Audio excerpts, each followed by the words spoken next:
Picture this.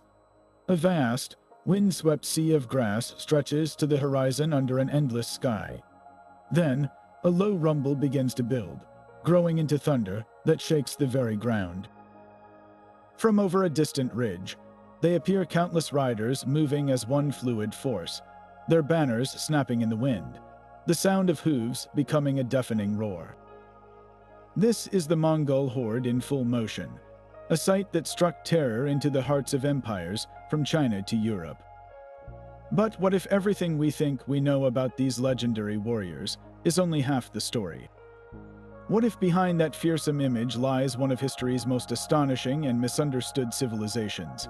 Today, we're journeying into the hidden history of the Mongol Empire not just as conquerors, but as innovators, administrators, and architects of a world that stretched from the Pacific Ocean to the gates of Vienna. At its peak, this was the largest contiguous land empire the world has ever seen, uniting nearly a quarter of Earth's population under a single rule. Yet for centuries, their story has been overshadowed by tales of destruction, reduced to a simple narrative of savage nomads who swept across continents, leaving little but ruins in their wake. But what if that narrative is incomplete? What secrets lie buried beneath the dust of time, waiting to reshape our understanding of one of history's most powerful forces? Join me as we uncover the truth behind the legend. We'll explore how a people from the rugged steppes of Central Asia built an empire that connected East and West like never before, fostering trade, culture, and ideas on an unimaginable scale. We'll meet the brilliant strategists, the visionary leaders, and the ordinary people whose lives were forever changed by this extraordinary chapter in human history. And we'll ask the question that has puzzled scholars for generations: how did they do it? What was the real secret behind their stunning success? And why does their legacy continue to echo through the centuries? This is more than a story of conquest, it's a story of transformation, ambition, and the hidden forces that shape our world. Let's begin. That image of the mindless barbarian horde, a chaotic wave of destruction, is one of history's most persistent and effective pieces of propaganda. For centuries, we've seen the Mongols through the eyes of their terrified victims, the Russian princes, the Persian scholars, the European monks whose writings, often fueled by fear and a desire to explain their own defeat, painted a picture of pure, unadulterated savagery. But to accept that caricature is to miss the breathtaking sophistication that truly powered their rise. This was not a random mob. It was perhaps the most disciplined and advanced military machine of the medieval world. Consider the Yassa, the legal code instituted by Genghis Khan himself. This wasn't a simple set of brutal punishments. It was a comprehensive system designed to forge unity and order from a collection of fractious tribes.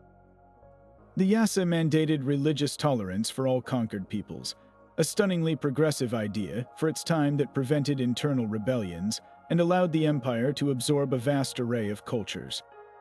It established laws protecting merchants traveling the Silk Road, ensuring their safety and property, which in turn stimulated unprecedented economic growth.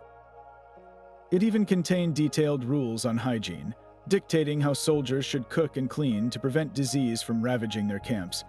This code was the administrative backbone of the entire empire, proving that the Mongols understood the power of law and order just as much as the power of the sword. And then there was the military. The Mongol army was a masterpiece of organization and communication, a far cry from the disorganized rabble of popular imagination. It was structured around a decimal system of units of 10, 100, 1,000, and 10,000 men, each with a clear chain of command that allowed for incredible flexibility and control on the battlefield. Their legendary mobility was a product of meticulous planning. Each rider would travel with multiple horses, switching mounts to cover vast distances without tiring their animals. They were masters of psychological warfare, using cunning tactics like feigned retreats to lure enemy forces into traps, and their skill with the composite bow was unmatched, able to accurately fire arrows from horseback at a full gallop. This was a force that won not merely through ferocity, but through superior strategy, logistics, and an almost scientific approach to warfare. By dismantling the myth of the barbarian, we can finally begin to see the empire for what it truly was: a complex, highly organized state that conquered the world not by breaking it, but by building a new one atop its foundations. Yet for all its military brilliance, an empire cannot be ruled from the saddle alone. Every great power needs a heart, a central place from which its will pulses out across the territories. For the Mongols, that heart was not a city of ancient stone like Rome or Constantinople, but something far more unexpected. Deep in the Orkhan Valley of modern-day Mongolia, a site was chosen that would become the nerve center of this vast domain, Karakorum. To the outside world, it might have sounded like just another nomadic encampment, a cluster of tents soon to be abandoned.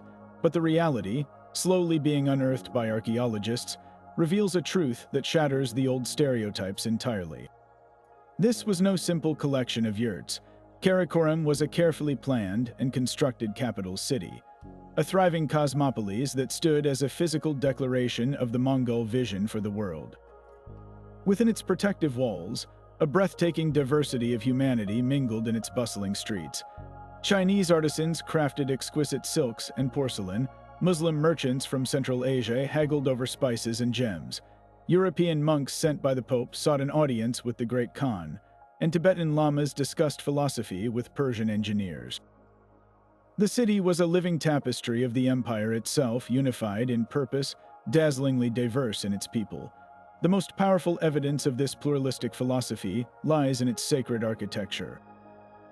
Excavations have uncovered the foundations of a dozen major religious structures, standing almost side by side. A Nestorian Christian church, a Buddhist temple adorned with intricate statuary, a mosque, and Taoist shrines all operated freely within a few hundred meters of each other. This wasn't by accident, it was by design. The Mongol Khans, particularly Genghis's son Urgideh, who oversaw much of the city's construction, understood that to rule the world, you had to welcome its beliefs. They actively invited religious leaders from every corner of their empire to establish a presence in the capital, offering them tax exemptions and protection. The goal was both pragmatic and profound. By fostering tolerance, they ensured stability and tapped into the intellectual and administrative talents of every culture they had absorbed. But Karakorum was more than a spiritual center. It was an economic engine. Its strategic location along the revived Silk Road turned it into a grand exchange where goods, but more importantly ideas, flowed freely. The city's workshops hummed with activity, blending technologies from east and west. Metal workers from the Middle East shared techniques with Korean smiths, resulting in innovations that would filter back to both Europe and China. The city even boasted a sophisticated silver coin mint, standardizing currency across a continent and facilitating trade on an unprecedented scale. Karakorum was the living, breathing proof that the Mongol Empire was not a vacuum of destruction, but a crucible of global connection, a place where the separated civilizations of the world were, for the first time, drawn together into a single, dynamic whole. And that capital, Karakorum, with its thriving markets and diverse faiths, required something else to function, something that could connect its commands to the farthest reaches of an empire spanning thousands of miles. The true secret weapon of the Mongols wasn't just found in their disciplined cavalry. It was an innovation so advanced it can be considered the internet of the 13th century. This was the Yam, a courier and relay system that gave the Khans an intelligence and communication advantage no other power could match. Picture a network of stations spaced a day's ride apart, stretching from Hungary to Korea. At each one, fresh horses, supplies, and couriers waited, ready to carry messages at a speed that seemed supernatural to their enemies. A single rider with urgent news could cover over 200 miles in a single day by switching mounts at each station, meaning an order from the capital could reach a general in Persia in a matter of weeks, not months. This system did more than just deliver mail. It created a constant flow of real-time information. Spies, merchants, and scouts all used the Yam to send detailed reports on local politics, troop movements, and economic conditions back to the central command. For the first time in history, a ruler could make decisions based on a nearly current understanding of a global situation, allowing for a coordinated strategy across continents that kept their adversaries perpetually off balance and outmaneuvered. This intelligence fed directly into another key element of their dominance: masterful psychological warfare. The Mongols understood that the fastest way to win a battle was to ensure the enemy had already lost the will to fight before the first arrow was ever fired. They became experts in cultivating a terrifying reputation, but it was often a carefully crafted tool rather than mere brute force. They would often send ambassadors ahead of their armies, offering cities a simple choice: surrender and accept Mongol rule, keeping your lives and a degree of autonomy, or resist and face utter annihilation. Those who chose to fight served as a grim example to others. The stories of their total destruction were then deliberately spread by survivors and by the Mongols themselves, making the next city on their path far more likely to capitulate without a fight. This wasn't just cruelty. It was a calculated strategy to conserve their own forces and absorb new territories with minimal expenditure of energy. They even used deceptive tactics on the battlefield, like lighting extra campfires at night to make their army appear vastly larger than it was, or using dummies on spare horses to create the illusion of endless reinforcement. They weaponized fear itself, and it proved to be one of their most effective assets. But when intimidation wasn't enough and a fortified city had to be taken, the Mongols revealed another layer of their strategic genius: an incredible capacity for adaptation. Initially, these steppe nomads had no knowledge of how to breach massive stone walls. Yet instead of being stymied by this weakness, they turned it into a strength by conscripting the very best military engineers from the nations they conquered. After defeating the Jin dynasty in northern China, they integrated Chinese experts in catapults and incendiary devices.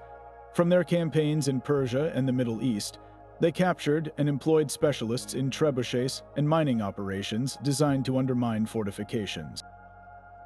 These foreign engineers were not treated as slaves, but were often given high-status positions within the army, their skills valued and rewarded. This pragmatic approach to technology meant that within a single generation, the Mongol army transformed from a force that could only fight on open plains into the foremost siege warfare experts of their age, capable of reducing the most formidable castles and cities to rubble. This leads us to perhaps the most revolutionary and overlooked aspect of their system: a radical meritocracy. In a medieval world obsessed with noble bloodlines and hereditary rank, the Mongols operated on a simple, powerful principle: talent trumped title. Genghis Khan himself rose from being an outcast to a universal ruler based on his ability to inspire loyalty and win battles. He instilled this value deep within the empire's structure. Promotion within the military and administration was based on proven competence, courage, and results, not on a soldier's family name or ethnic origin. This opened the door for incredible talent to rise to the top, regardless of where it came from. Some of the greatest Mongol generals were not even Mongol by birth. They were former enemies who had demonstrated skill and were offered a chance to serve and be rewarded generously. This system ensured that the most capable individuals were always in positions of leadership, creating an incredibly effective and dynamic command structure. While a European king might be stuck with an incompetent duke leading his cavalry because of his noble birth, a Mongol Khan could have a former Chinese engineer or a Persian diplomat making crucial decisions because they had already proven they were the best person for the job. This embrace of merit over pedigree was centuries ahead of its time and remains one of the most compelling explanations for their unprecedented and enduring success. This relentless focus on talent and efficiency, however, was matched by an equally powerful drive for secrecy, a trait that culminated in the empire's greatest and most enduring mystery. If the Mongols were masters of controlling information in life, they proved to be absolute architects of obscurity in death. No story illustrates this more profoundly than the final fate of the man who started it all. The location of Genghis Khan's tomb is not merely a lost archaeological site, it is the ultimate vanishing act, a secret so well kept that it has remained hidden for almost 8 centuries, defying every modern technology and treasure hunter's dream. The process began with his death in 1227. Historical accounts, like the revered, secret history of the Mongols, tell us his body was carried back to the homeland he loved, the sacred heartland of Mongolia. But the journey was just the beginning of the secrecy. According to legend, The funeral procession employed a horrifyingly effective method to erase its path. They are said to have killed every single person they encountered along the route, not out of malice, but as a brutal, systematic protocol to eliminate potential witnesses. This created a moving cordon of silence around the body, ensuring no one could point toward the final resting place. Upon reaching the burial site, the rituals grew even more extreme. The grave itself was dug in utter secrecy by a dedicated group of slaves and soldiers. After the great Khan was interred with treasures worthy of his status, the earth was returned, and then came the most famous part of the legend. A river was diverted to flow over the grave, completely obliterating any trace of the digging and creating a permanent, natural barrier. But the secrecy did not end with landscaping. The chronicles state that the soldiers who carried out the burial were then themselves killed by a separate unit of executioners, who were in turn killed by another group. This chain of silence was designed to end with the secret dying with its last keepers. Why such an extreme, multi-layered effort? This was far more than a simple burial. For the Mongols, it was about protecting a sacred site from desecration by enemies, but it was also about something deeper, controlling the narrative of power for generations to come. By making the grave disappear, they transformed Genghis Khan from a mortal man into a perpetual, omnipresent symbol. He was not a figure to be visited and venerated at a stationary tomb. His spirit was instead believed to be everywhere within the land he united, woven into the very soil and sky of the steppe. This absence became a powerful presence, cementing his legacy and the legitimacy of his descendants who ruled in his name. This has, of course, created the holy grail of archaeology. For decades, expeditions ranging from serious scientists to eccentric fortune hunters have scoured the Mongolian landscape using everything from satellite imagery and ground-penetrating radar to drones and historical text analysis. Some searches have been halted by governmental decree, respecting deep-seated cultural beliefs that the site should never be disturbed. Others have sparked excitement, like the discovery of a massive palatial complex in 2014, but none have yielded definitive proof. The challenge is immense. The legend of the diverted river means the landscape itself may have changed beyond recognition over the centuries. The sheer scale of the territory, combined with a deliberate lack of markers, makes it a needle in a continental-sized haystack. The ongoing quest for the tomb is a powerful metaphor for our entire understanding of the Mongol Empire. We are left chasing shadows and echoes, piecing together clues from chronicles written by their adversaries and fragments of archaeology. The Mongols' own desire for secrecy and death mirrors the way they have been shrouded in myth by history. They were not just conquerors who wanted to be remembered. They were visionaries who understood the power of mystery, knowing that sometimes the greatest legacy is not a monument you can find, but a legend you can never forget. And it is precisely that legacy of connection, forged in the wake of conquest, that stands as the Mongol Empire's most unexpected and transformative gift to the world, a period historians call the Pax Mongolica, or Mongol Peace. For nearly a century, the sprawling empire acted as a single, massive, and incredibly efficient custodian of the entire Silk Road. The constant warfare between countless petty kingdoms and rival states that had plagued the trade routes for centuries was suddenly silenced. The Mongol Khans, understanding that prosperity fueled their own power, stamped out banditry, built and guarded way stations, and standardized trade regulations across their domains.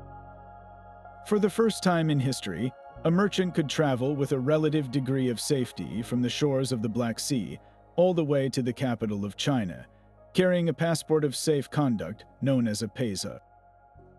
This security unleashed a flood of commerce and cultural exchange on a scale never before seen. The movement of goods was staggering.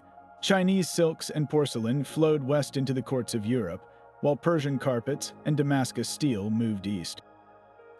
But this was about so much more than luxury items. Everyday technologies that would reshape societies began to cross continents.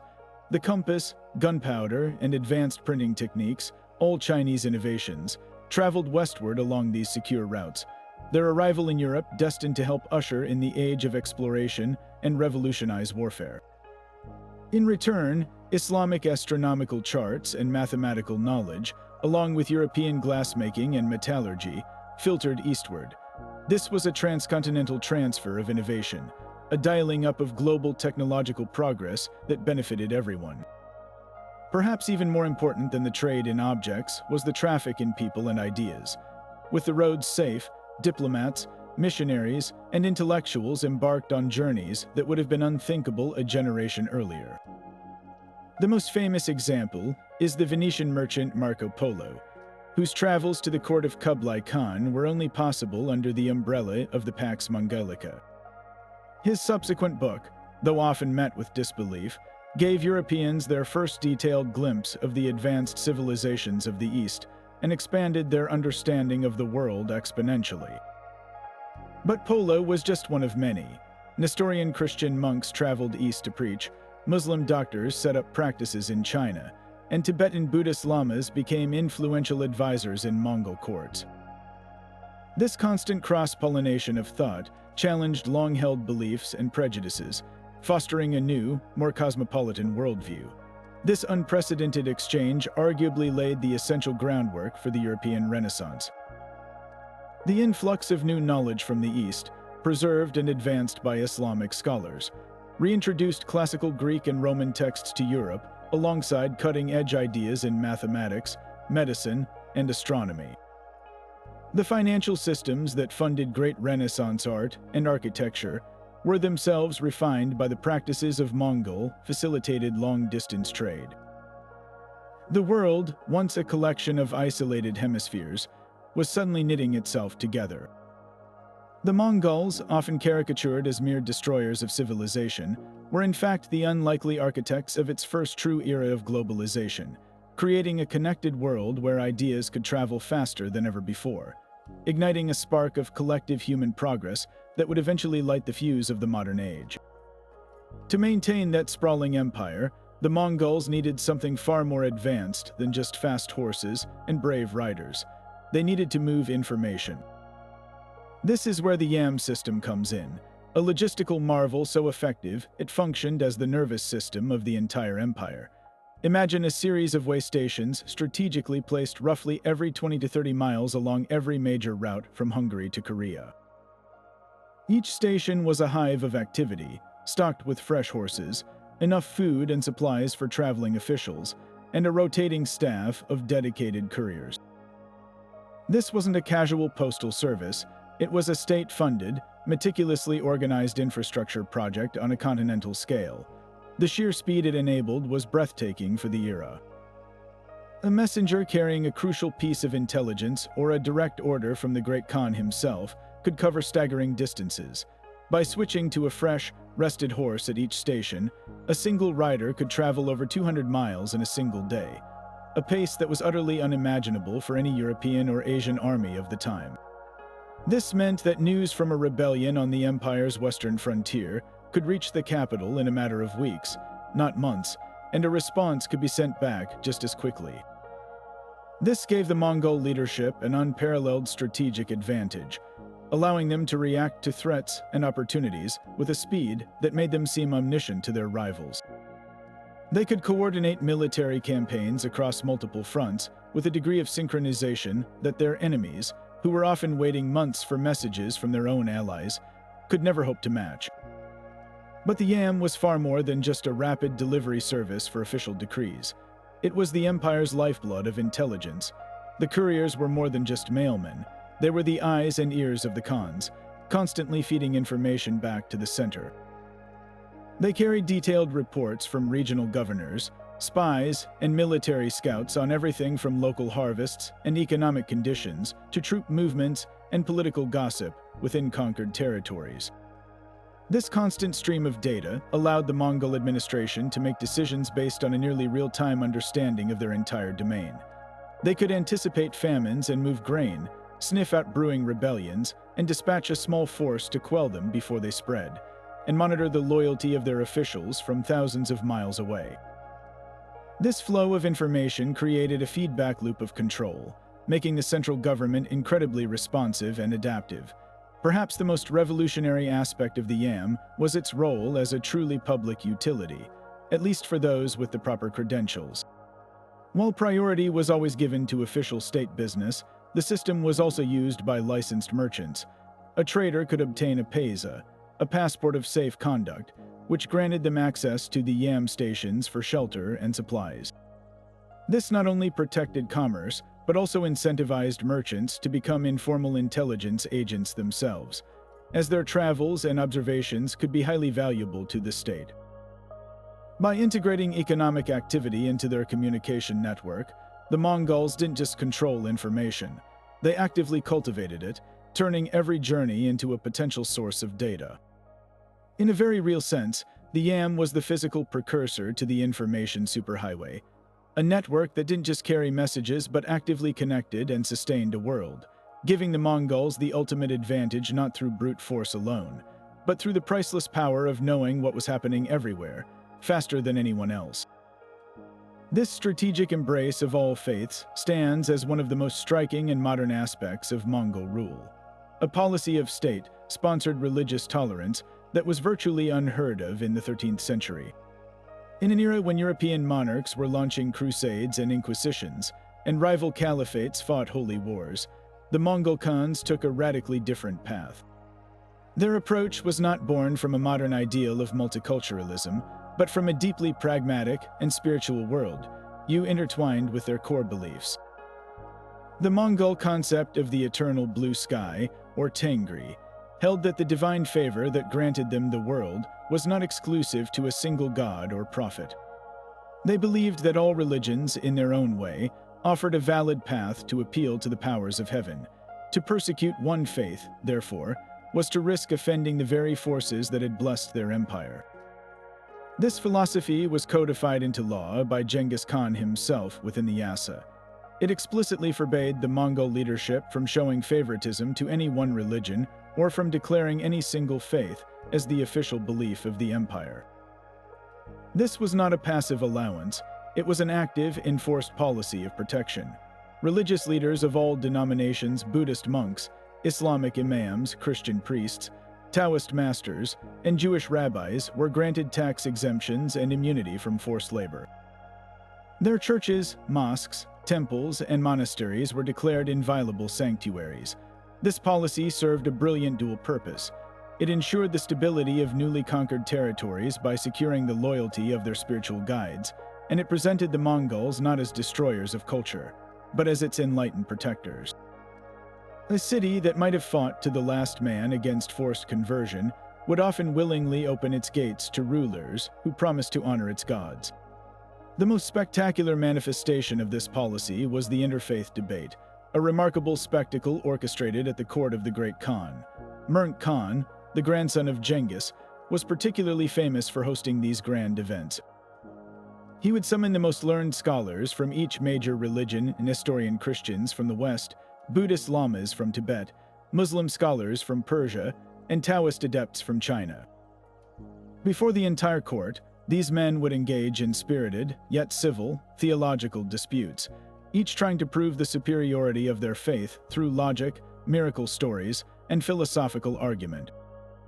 The Khans would observe these debates with keen interest, not necessarily to find a single, true religion, but to understand the intellectual tools of each belief system, and to demonstrate their power as impartial arbiters over all their subjects. These events were less about conversion and more about control, a public display of the Khan's authority to host, moderate, and even judge between the gods of all the peoples he ruled. It was the ultimate performance of pluralistic power. This environment of tolerance had an unintended but profound consequence. It created a safe space for the cross-pollination of ideas that went far beyond theology. A Nestorian Christian doctor, protected by Mongol law, might share Greek medical knowledge with a Muslim physician, who would then combine it with techniques from Chinese acupuncture. Buddhist artistic motifs began to appear in Christian illuminated manuscripts produced within the empire, while Islamic architectural styles influenced the construction of buildings in East Asia. By refusing to impose a state religion, the Mongols accidentally fostered a unique intellectual golden age, where ideas could mingle and evolve without the constraints of religious dogma. This pragmatic approach to faith, often dismissed as mere political calculation, was in fact a revolutionary force that helped weave together the disparate intellectual threads of Europe and Asia. leaving a legacy of cultural fusion that would long outlast the empire itself. Yet for all the engineering marvels and grand policies, the true engine of the Mongol Empire's endurance often resided not in the great courthouses or on the battlefield, but in the strategic minds of its women. The popular image of the steppe nomad might be a male warrior, but to focus solely on that is to miss half the story, and arguably the more fascinating half. The empire was steered through its most precarious moments by a remarkable line of influential women, political masterminds who ruled as regents and whose diplomatic genius ensured the empire not only survived but thrived. Their stories shatter the simplistic view of the Mongols as a purely patriarchal society and reveal a complex power structure where women held immense, often decisive, authority. Consider the story of Turajin Khatun, the wife of Urjide Khan. When her husband died in 1241, the empire faced its first major succession crisis. The noble families were divided, and a prolonged power struggle threatened to tear everything apart. It was Turajin who stepped into this vacuum of power. She immediately took control as regent, and for nearly 5 years, she skillfully ruled the entire empire. Her methods were brilliantly pragmatic. She dismissed her late husband's senior ministers, who opposed her, and replaced them with officials loyal to her own vision and, crucially, to her chosen successor, her son, Guyuk. She built a powerful coalition of supporters by granting them high offices and lands, weaving a web of alliances that secured her position. While male chroniclers of the time often dismissed her as a scheming woman, a closer look reveals a savvy leader who understood the currency of power was not just force, but favor and loyalty. She held the empire together through a period of immense fragility, proving that the strength to lead could come from the negotiation tent as effectively as from the saddle. But if Turajin was a master of political hardball, her contemporary and sometime rival, Sorgatani Beki, was a grand strategist of unparalleled vision. As the widow of Genghis Khan's youngest son, Talyui, she was left to rule his vast territories and raise their 4 famous sons, Mernk, Kublai, Hulagu, and Erik Berk. Rather than seeking immediate power for herself, Sorgatani played a masterful long game, investing in the education and preparation of her sons to become future leaders. She famously ensured they were literate and learned the customs of the many cultures within the empire, from Chinese administration to Persian court etiquette. This was a radical investment in human capital. Her brilliance, however, shone brightest in her diplomacy. During the succession struggle after Urjide's death, she navigated the treacherous political waters with incredible skill. While others fought openly, Sorgatani used patience and persuasion. She offered critical support to the eventual winner, while simultaneously securing promises and advantages for her own family. She was a key power broker whose backing was sought by every faction because they knew her word was bond, and her influence was immense. Her legacy is perhaps the most profound of any individual in the later empire. Her 4 sons would all go on to shape history. Mernk became the Great Khan. Kublai famously conquered China and established the Yuan dynasty. Hulagu founded the Ilkhanate in Persia and sacked Baghdad, and Erik Berk, though he ultimately lost a civil war against Kublai, was a major contender for the throne. Sorgatani Beki was the architect of this dynasty. More than just a regent, she was an empire builder who understood that true power is about nurturing the next generation and building bridges, not just walls. Her story forces us to completely reimagine the dynamics of power on the steppe, revealing a world where women were not merely background figures, but were central conductors of the empire's destiny, wielding influence that echoed for generations. Now, imagine a world where the very concept of money was transformed from heavy coins of silver and gold into something almost magical, beautifully printed pieces of paper that held immense value by decree alone. This wasn't a modern central bank innovation. It was the reality of the Mongol Empire under Kublai Khan in the 13th century. While the Mongols are famed for their military conquests, one of their most profound and overlooked revolutions was economic. They implemented a system of paper currency that was arguably the world's first large-scale experiment with fiat money currency that has value not because it's made of a precious metal, but because the government says it does and people agree to accept it. The system was brilliantly simple in theory. Kublai Khan established a unified currency across his entire domain, from China to Persia. The state, and only the state, had the authority to print these notes, which were made from the bark of mulberry trees, backed by vast reserves of silk and precious metals held in the imperial treasury. Each note bore elaborate designs and the seals of the Khan, and more importantly, a stark warning: counterfeiting was punishable by death. This wasn't just money, it was a declaration of imperial power, a physical representation of the Khan's authority that reached into every market and every transaction.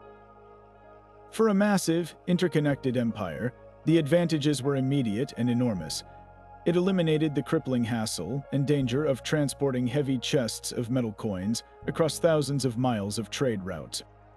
A merchant could now travel with a lightweight sheaf of paper that represented his entire fortune, secure in the knowledge it would be accepted anywhere in the empire. This standardized currency supercharged commerce, making the Silk Road more efficient and profitable than ever before. But this financial revolution contained the seeds of its own downfall. The system's greatest strength, its reliance on state authority, was also its fatal flaw. The Mongol treasuries, constantly funding massive military campaigns and grandiose construction projects, began to face budget shortfalls. And they discovered a dangerously easy solution: just print more money. Without the natural constraint of a gold or silver standard, there was nothing to stop them from flooding the economy with new currency to pay their bills. At first, this worked, but as more and more paper notes entered circulation, the fundamental law of economics took hold. An increase in the money supply without a corresponding increase in goods leads to inflation. The value of each individual note began to plummet. The consequences were devastating. People quickly lost faith in the paper money. They watched as the cash in their hands could buy less and less at the market. Savings were eroded, and prices for basic goods began to skyrocket. Trust, the invisible foundation upon which the entire system was built, evaporated. Soon, merchants and the public began to hoard traditional coins and goods, rejecting the devalued paper and resorting to barter. The very engine of Mongol trade began to sputter and stall. The inflation became so severe that it contributed to widespread economic instability and public discontent, fueling the fires of rebellion that would eventually help topple the Yuan dynasty in China. This grand, ambitious experiment in centralized economics ultimately collapsed under the weight of its own convenience, serving as a cautionary tale that would echo through the centuries, a hidden chapter in financial history that demonstrates a timeless truth: that the value of money is ultimately a matter of collective belief, a belief that can be built by decree, but can just as easily be destroyed by a printing press. This unprecedented connectivity transformed the very nature of commerce, turning the Silk Road from a perilous series of fragmented routes into a single, streamlined superhighway for global exchange. The sheer volume and variety of goods moving across the continent was staggering. From the east, caravans carried not only luxurious Chinese silks and exquisite blue and white porcelain, but also everyday innovations that would revolutionize the West: mass-produced paper, compasses for navigation, and the revolutionary ingredient of gunpowder. From the forests of Russia came furs and amber, while the Middle East supplied Damascus steel blades, intricate glassware, and rare spices like saffron and pepper. Persia contributed its magnificent woven carpets and intricate metalwork, and from India came precious gems and cotton textiles. This was no longer just a trickle of luxury items for the elite. It was a massive, continuous flow of products, technologies, and raw materials that began to touch the lives of common people across Eurasia. At the heart of this economic explosion were the merchant princes, dynasties of traders who built vast commercial empires by leveraging the Mongol peace. The most famous, of course, were the Polo family from Venice. Their journey was only conceivable because of the security the Mongols imposed. They weren't lone adventurers. They were astute businessmen following a well-trodden path of commerce, carrying letters and gifts from Pope Gregory X to Kublai Khan to facilitate relations. Marco Polo's subsequent account, though often met with disbelief, was essentially a detailed business report on the immense wealth and advanced infrastructure of the East, sparking European imagination and ambition. But the Polos were just one example. Armenian merchants established trading colonies that stretched from the Crimea to Beijing, while Muslim traders from Bukhara and Samarkand formed powerful networks that controlled the flow of spices and textiles. These individuals became incredibly wealthy and influential, often acting as informal diplomats and bankers to Mongol Khans, who valued their skills and the revenue they generated. This integration fundamentally reshaped Eurasian economies, creating a level of financial interdependence that was entirely new. The need to handle transactions across such vast distances spurred incredible innovations in finance. Letters of credit, bills of exchange, and sophisticated banking practices evolved to allow a merchant to deposit funds in one city and withdraw them in another thousands of miles away, without the risk of transporting chests of gold. Insurance contracts were developed to protect investments against the remaining risks of the journey, such as shipwrecks or bandit attacks in areas beyond direct Mongol control. Cities that were major nodes on this network, like Tabriz in Persia or Khanbalik, modern Beijing in China, exploded into cosmopolitan hubs of finance and culture, their bazaars buzzing with a dozen different languages and their streets filled with people from every corner of the known world. The Mongol Empire, by accident more than design, had done what no other power had managed. It had created a single, integrated economic zone on a continental scale, laying the foundational stones for the globalized world economy we know today. And yet, this incredible network of connection, this flow of goods and ideas that defined the Pax Mongolica, had an unintended and terrifyingly dark side. The very same roads that carried silk and spices, that enabled the travels of Marco Polo and the transfer of technology, also provided the perfect highway for a silent, microscopic passenger, one that would unleash one of the most devastating chapters in human history.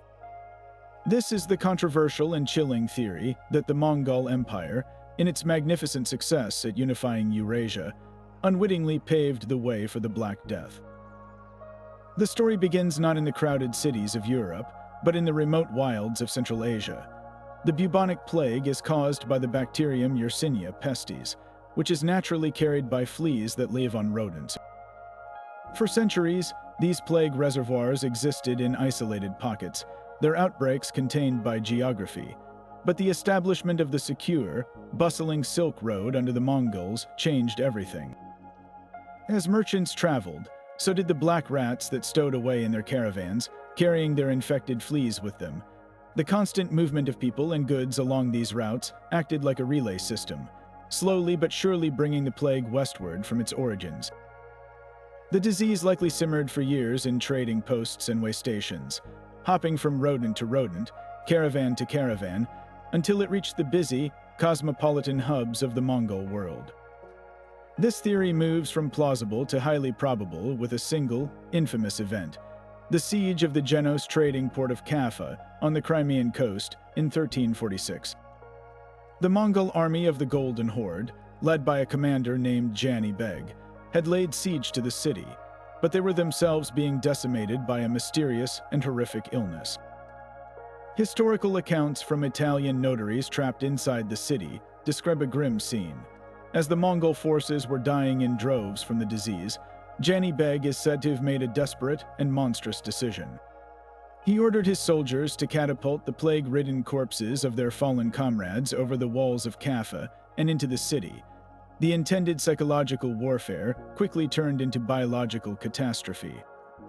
The Genos defenders, horrified and now exposed to the sickness, soon began to fall ill themselves. As the situation became hopeless, they managed to break the blockade and flee the city by sea, scrambling onto their merchant galleys. But they were already doomed, and they carried their invisible passenger with them.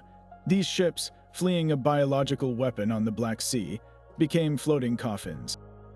They carried the plague first to Constantinople, then to the great ports of Sicily, and finally to Genoa and Venice. From these bustling maritime gateways, the Black Death exploded across a Europe that had no immunity and no understanding of what was happening, ultimately claiming the lives of tens of millions and reshaping the continent forever. While some modern historians debate the specifics of the Kaffa incident, questioning whether catapulted corpses could truly be an effective vector, the broader point remains undeniable. The siege was merely the dramatic flashpoint.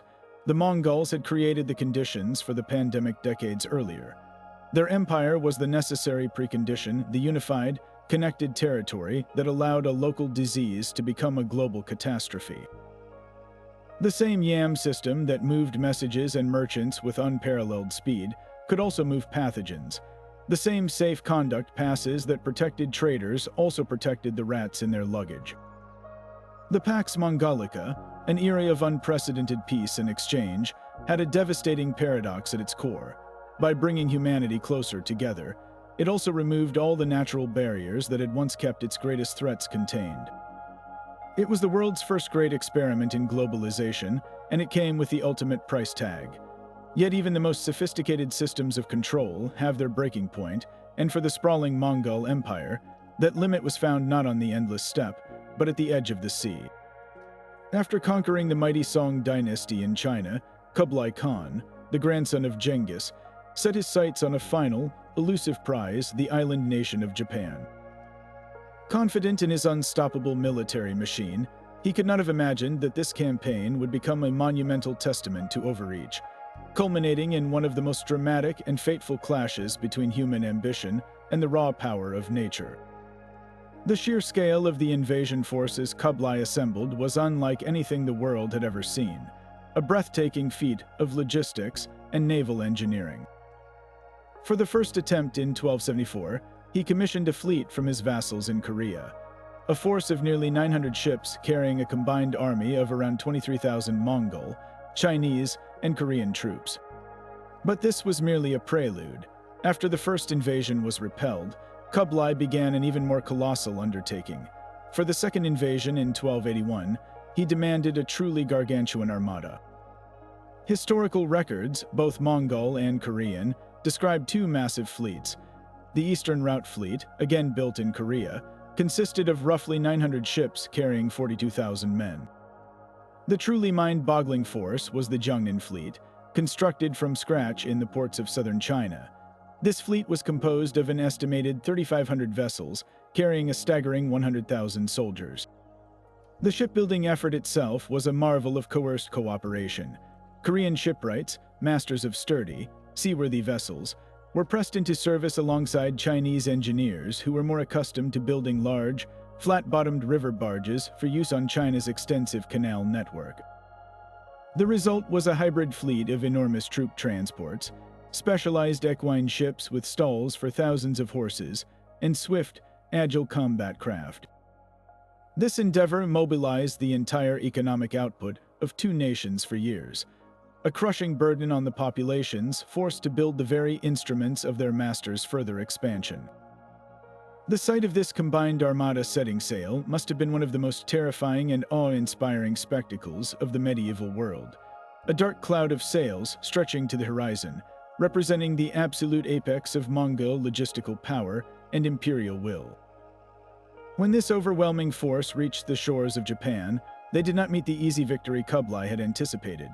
The Japanese samurai defenders, though initially overwhelmed by the Mongols' coordinated tactics and use of explosive gunpowder bombs catapulted from their ships, fought with a ferocious desperation. They employed guerrilla-style attacks and made brave stands behind hastily built fortifications on the beaches of Hakata Bay. The initial invasion in 1274 was fought to a stalemate, and the Mongol generals, fearing their ships were vulnerable to attack while anchored, decided to retreat back to Korea for the night to regroup. It was then that a fierce seasonal storm struck, scattering and destroying a significant portion of the Korean fleet and forcing a complete withdrawal. This was but a warning. 7 years later, the truly colossal second invasion fleet arrived. The sheer size of Kublai's armada seemed to guarantee success. The sheer number of troops began to push the Japanese defenders back, and a prolonged siege seemed inevitable. But then, on the 15th of August, 1281, the weather changed. A massive typhoon, a tropical cyclone of incredible power, descended upon the Tsushima Strait. For 2 full days, the Divine Wind, or kamikaze as it would later be known in Japanese, hammered the invaders. The Mongol fleet, packed tightly together and composed of many ships not designed for deep, open ocean storms, was utterly defenseless. The flat-bottomed Chinese river barges were particularly vulnerable, capsizing and shattering in the monstrous waves. Thousands of men and horses were thrown into the raging sea and drowned. Those ships that weren't sunk outright were driven onto the rocky shores and destroyed. Contemporary accounts describe the sea as choked with wreckage and corpses. The impact was total and catastrophic. The mighty invasion force was almost completely annihilated. The few survivors who managed to make it back to the continent brought tales of a horror that was not man-made. For the Japanese, this was nothing short of a miracle. They believed their gods had intervened, sending the sacred winds to protect their homeland from the foreign invader. This event became a central pillar of Japanese national identity, a story of divine favor and deliverance that would be invoked centuries later during the Second World War. For the Mongol Empire, the defeat was a devastating blow, not just in terms of lost manpower and resources, but to its aura of invincibility. The greatest military power on Earth had been humbled not by a rival army, but by the forces of nature itself. The failed invasions of Japan exposed a critical vulnerability. While the Mongols were masters of the continental landmass, the vast, unpredictable ocean remained a domain they could not truly conquer, a permanent check on their seemingly boundless ambition. Yet even as the empire's expansion met its limits at sea, a far more profound and lasting transformation was unfolding in its western reaches, a spiritual revolution that would forever alter the cultural landscape of the Middle East.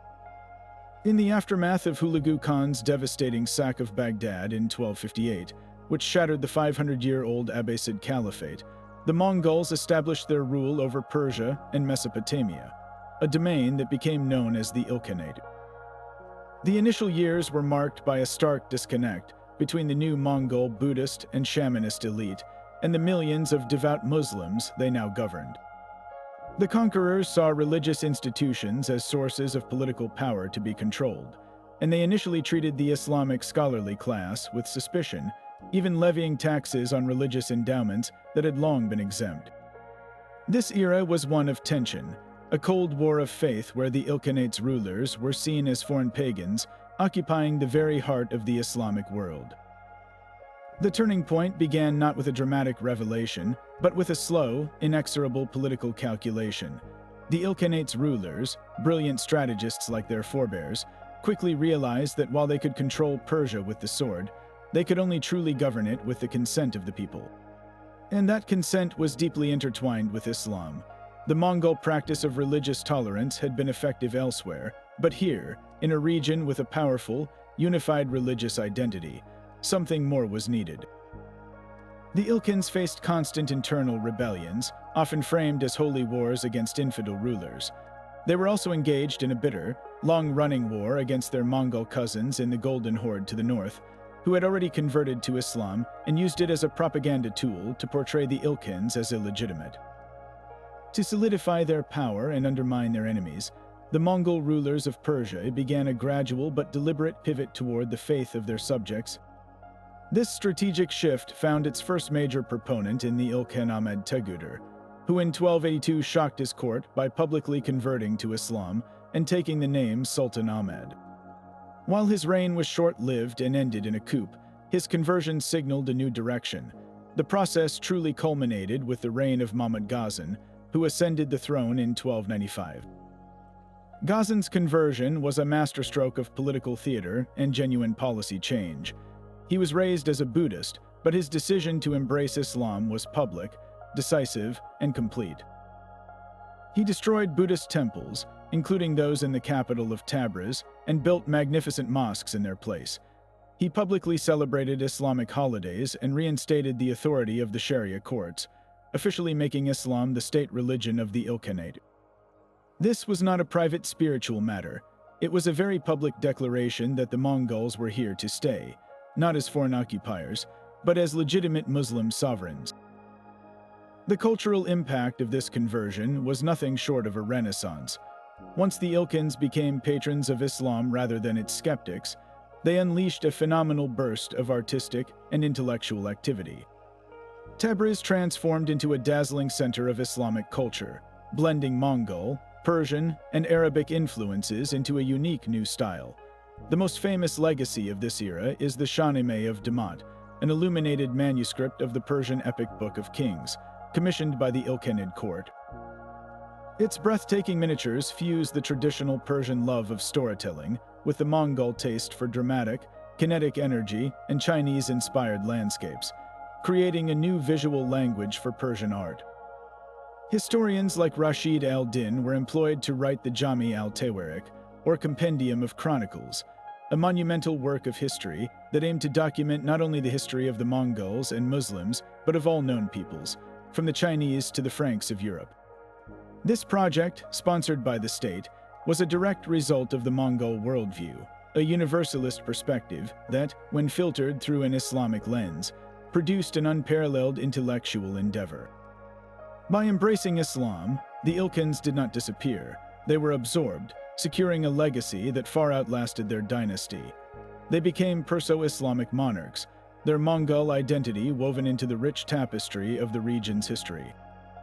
This strategic conversion ensured that when their empire eventually fragmented, their cultural and architectural contributions remained, not as scars of a foreign invasion, but as an integral chapter in the continuous story of Islamic civilization. They had learned the ultimate lesson of empire, that the most durable conquest is not of land, but of legitimacy. Yet as the Ilkhanate in the West was weaving itself into the fabric of Islamic civilization, a parallel and equally profound transformation was unfolding in the East under Kublai Khan. His declaration of the Yuan dynasty in 1271 was far more than a simple change of name. It was the launch of one of history's most ambitious and contradictory cultural experiments. Here was a moment of incredible tension. A nomadic steppe power had just conquered the most ancient and sophisticated sedentary civilization on Earth, and now had to answer a fundamental question. Would they destroy Chinese culture, attempt to assimilate into it, or invent something entirely new?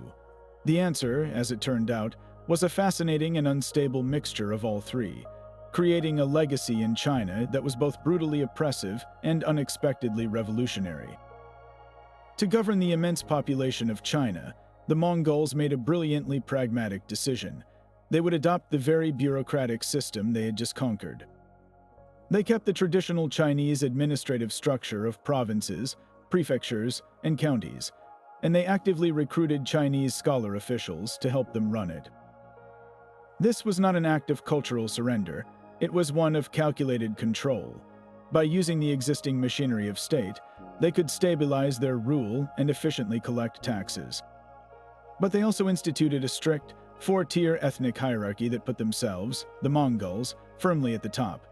Next came the Semu, or various categories, which included Central Asians, Persians, and even Europeans like Marco Polo, who were valued for their administrative and commercial skills. Below them were the Han, meaning not just ethnic Han Chinese, but also Khittans and Jurchens from northern China.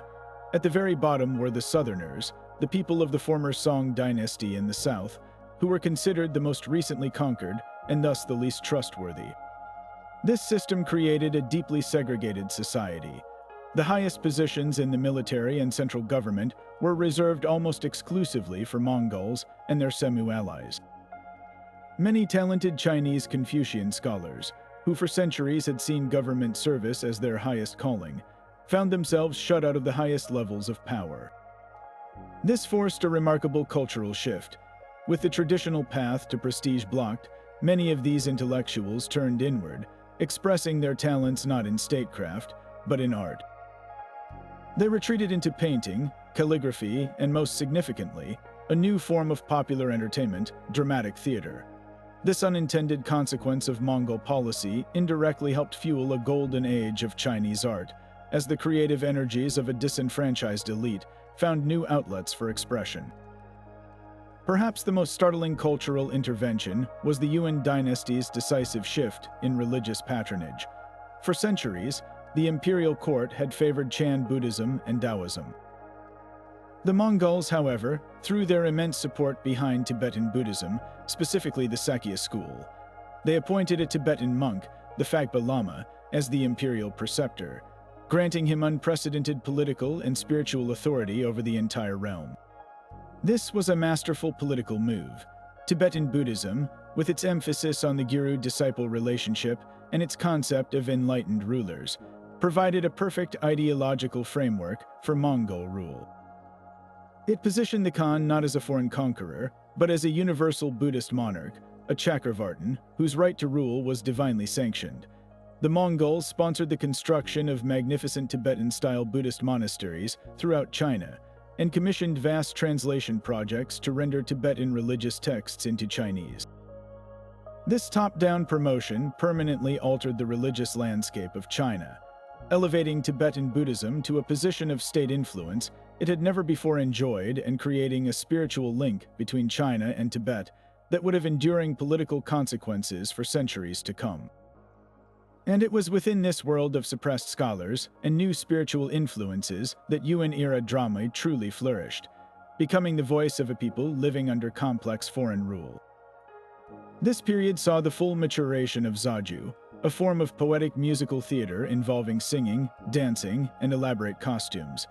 With the scholar class excluded from politics, playwriting became a legitimate and respected outlet for intellectual expression. The stories performed on stage became a subtle medium for social commentary. While they were often set in historical or mythical times, audiences would have clearly understood the contemporary parallels tales of injustice, corruption, and the struggle for righteousness under a harsh regime. The most famous play of the era, The Injustice of Dewey by Guan Hanking, tells the story of a young woman wrongly accused of murder who, upon her execution, causes 3 supernatural miracles to occur as proof of her innocence. It's a powerful tragedy that resonated deeply with a population feeling the weight of arbitrary power. This cultural explosion wasn't confined to the stage. Yuan painting also underwent a significant transformation, mirroring the intellectual retreat of the scholar class. Many great artists, like the famed 4 masters of the late Yuan, withdrew from public life altogether. They rejected the colorful, detailed courtly style that had been popular under the Song, and instead embraced a new aesthetic of spare, monochrome ink wash paintings. Their works, often depicting lonely, rugged mountains and reclusive scholars in nature, were not meant for public display. They were deeply personal expressions, created for a small circle of friends and fellow intellectuals.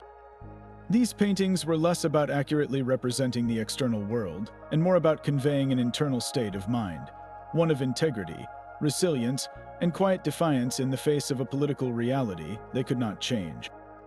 In this way, the Mongol conquest, while stifling in one sense, accidentally created the conditions for one of the most introspective and personally expressive periods in all of Chinese art history, proving that even under the heel of an empire, the human spirit finds a way to create, to beautify, and to assert its own profound dignity. While the Yuan dynasty was fostering a cultural renaissance in the East, and the Ilkhanate was blending with Persian Islam, a very different kind of transformation was taking place in the vast northern forests and plains of Russia. For over 2 centuries, the Russian principalities lived under what history would remember as the Tatar yoke, the rule of the Golden Horde.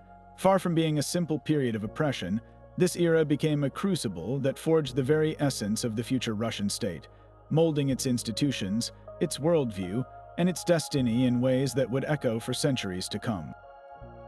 The immediate impact was one of profound and deliberate isolation. As Western Europe experienced the Renaissance, the flourishing of art, science, and ideas that would propel it into the modern age, Russia was cut off. The Mongol Khans, shrewd strategists, actively prevented the Russian princes from engaging with Western powers, seeing any such alliance as a potential threat to their authority.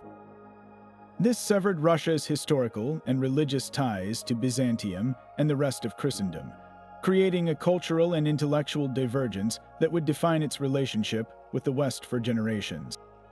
While Italian city-states were trading with the world and English nobles were signing charters to limit royal power, Russian society was turning inward, its development shaped not by the humanism of the West, but by the steppe traditions of its overlords.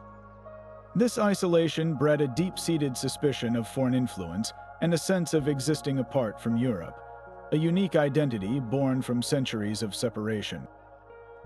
Out of this fractured landscape, a new center of power unexpectedly emerged, the once obscure Principality of Moscow. The Mongols did not rule Russia through direct occupation, but through a system of indirect control, appointing one Russian prince to act as their chief tax collector and enforcer. The princes of Moscow, beginning with Ivan Kalita or Ivan Moneybag, proved ruthlessly effective in this role. They used the authority granted by the Khan to suppress rival princes, consolidate territory, and amass wealth for themselves, all while faithfully forwarding the Mongol tribute.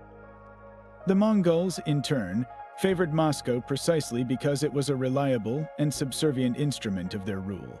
This symbiotic relationship was the rocket fuel for Moscow's rise. The need to please their Mongol masters necessitated the creation of a brutal, efficient, and centralized administrative apparatus, one that knew how to extract resources and crush dissent. Without ever intending to, the Golden Horde had hand-picked and built up the very power that would eventually expel it, creating a centralized Russian state with Moscow as its unchallenged heart. The Mongol influence seeped deep into the very mechanics of the Russian state, long after their rule had ended. The extensive and efficient Yam courier system, the lifeblood of Mongol administration, was directly adopted by the Russian Tsars, becoming the foundation of their own communication network and later, the Imperial Russian Postal Service. The complex Mongol methods of census-taking and taxation, designed to maximize revenue from a vast territory, were implemented wholesale. This introduced to Russia the concept of a universal head tax and a centralized treasury, ideas that were far more advanced than the feudal dues common in the West. Even military organization bears the imprint of the steppe. The Russian practice of using swift, mobile cavalry units and the strategic deployment of scouts can be traced back to the tactics they witnessed and endured for 200 years. The Mongols didn't just conquer Russia, they gave it the bureaucratic and military toolkit to become an empire itself. Perhaps the most enduring and debated legacy is the effect on Russian political culture. The absolute, unquestioned power of the Mongol Khan, who owned all the land and demanded total submission, provided a potent model for later Russian rulers. The Russian title, Tsar itself, is a derivative of Caesar, but the concept of autocratic power it embodied, the ruler as a sovereign above the law, answerable only to God, owes a great deal to the example set by the Khans. This stood in stark contrast to the West, where feudal contracts, independent noble councils, and charters like the Magna Carta were slowly, incrementally limiting the power of monarchs. In Russia, the need to organize against a monolithic enemy and the experience of serving an all-powerful master fostered a political culture that valued strong, centralized authority above all else, viewing dissent as disloyalty and compromise as weakness. The long shadow of the Golden Horde, therefore, is not just found in old tax records or postal routes, but in the very DNA of the Russian state, a centralized power, born in isolation, shaped by the steppe, and destined to build an empire of its own. But what if we could hear this story not from the terrified whispers of its victims, but from the Mongols themselves? What if we could listen to their own voices, recounting their epic origins not as history, but as legend? For centuries, this seemed impossible. The official records of the Mongol court were lost, scattered to the winds after the empire's fall, leaving the world with only the biased accounts of those they had conquered. That is, until a single, extraordinary text resurfaced, a literary treasure that had been hidden in plain sight for generations. This is the secret history of the Mongols, and it is the closest we will ever come to hearing the epic of Genghis Khan told around a crackling fire on the steppe. Unlike the dry, chronological chronicles of sedentary societies, the secret history is a breathtaking fusion of history, mythology, and soaring poetry. It was likely composed in 1240, just over a decade after Genghis Khan's death, intended for the royal family and the imperial elite. It was never meant for foreign eyes. This origin gives it an unparalleled authenticity and a raw, unfiltered quality.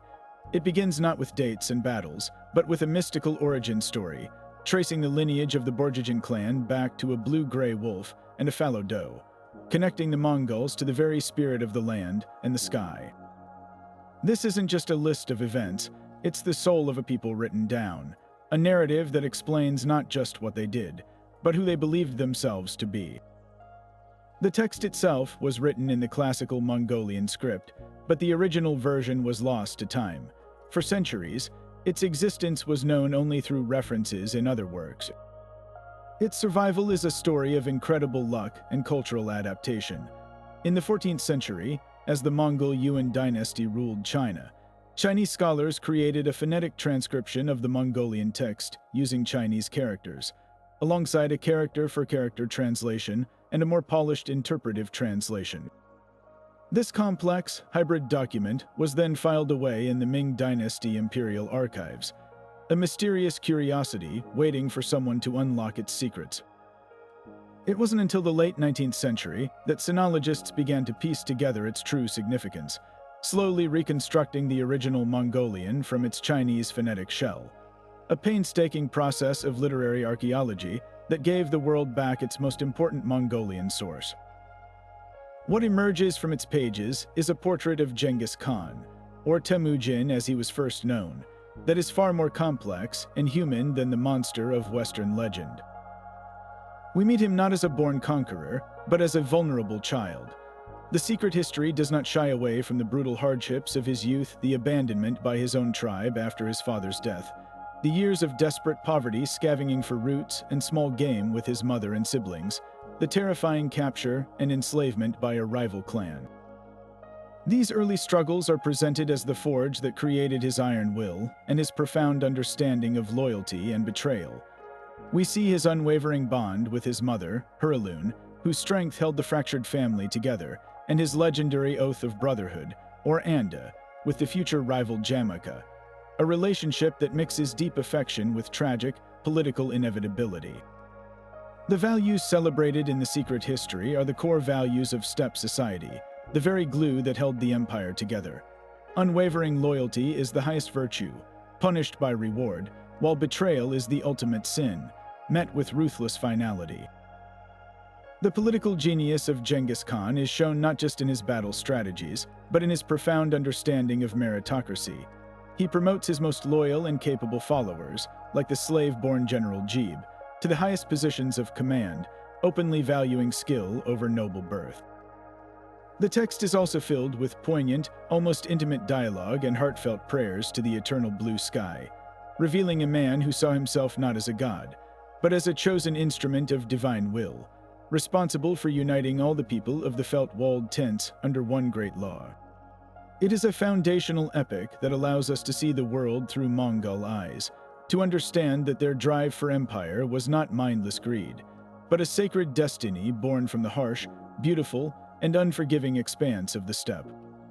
This drive to understand and catalog the entire known world wasn't limited to politics and religion. It extended into the very heavens above and the inner workings of the human body. In a stunning intellectual pivot, the same empire famed for its military conquests became an unlikely but incredibly powerful patron of science, fostering a golden age of astronomy and medicine that connected the laboratories of Persia with the medical schools of China. The Mongols, often stereotyped as simple nomads, actively built the infrastructure for a scientific revolution, creating a network of knowledge that would advance human understanding for centuries. The epicenter of this celestial exploration was the Maraghe Observatory in northwestern Persia, a project spearheaded by the brilliant polymath Nasir al-Din al-Tusi under the patronage of Hulagu Khan. This was far more than a simple viewing platform. It was the most advanced scientific research center of its age, a sprawling complex of domed observation towers, a monumental library containing hundreds of thousands of volumes looted from across the empire, and workshops for crafting the most precise astronomical instruments the world had ever seen. Hulagu's support wasn't merely academic curiosity, it was deeply practical. As a firm believer in astrology, he wanted accurate celestial data to improve the astrological forecasts that informed his political and military decisions. To achieve this, he gave al-Tusi a blank check and the authority to assemble the greatest minds from across the conquered territories, creating a truly global think tank. Chinese mathematicians worked alongside Syrian engineers. Persian astronomers debated with scholars from Byzantium, and all of them had access to translated texts from Greek, Indian, and Chinese traditions that had never been in one place before. The collaborative output of Meraghe was nothing short of revolutionary. Al-Tusi and his team compiled the Ilkhanic tables, a comprehensive star catalog and set of planetary models that represented the most accurate description of the universe for over 300 years. Their work famously refined the mathematical models of planetary motion, addressing lingering problems in the Ptolemaic system and developing theorems that some historians argue later influenced figures like Copernicus. The observatory's most lasting legacy, however, was its methodology. It established a new model for state-funded, collaborative, and empirical scientific research, setting a precedent that would later be followed by observatories in Samarkand and even in Europe.